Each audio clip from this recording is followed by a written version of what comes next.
বাস্তবতা হলো যে দলটি দেশের স্বাধীনতা যুদ্ধে নেতৃত্ব দিয়েছিল সেই দলটি দেশ স্বাধীন হওয়ার ৫৩ বছর পরে গণ অভ্যুত্থানের মুখে ক্ষমতাচ্যুত হয়েছে, যার পেছনে ছিল দুর্নীতি, দলীয়করণ এবং স্বজনপ্রীতির কারণে জনবিচ্ছিন্নতা।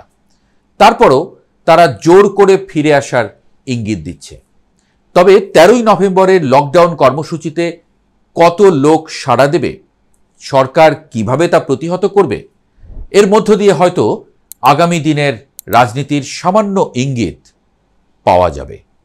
তবে সবচেয়ে জরুরি হলো দেশের সব রাজনৈতিক দলকেই একটি বিষয়ে একমত হতে হবে, কোনো অজুহাতে যাতে ফেব্রুয়ারির জাতীয় নির্বাচনটি বানচাল হয়ে না যায়।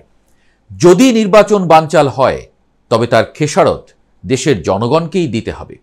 অন্তর্বর্তী সরকারের প্রধান দায়িত্ব হওয়া উচিত একটি অবাধ, সুষ্ঠু, গ্রহণযোগ্য এবং বিশ্বাসযোগ্য নির্বাচনের মধ্য দিয়ে নির্বাচিত সরকারের হাতে ক্ষমতা তুলে দেয়া।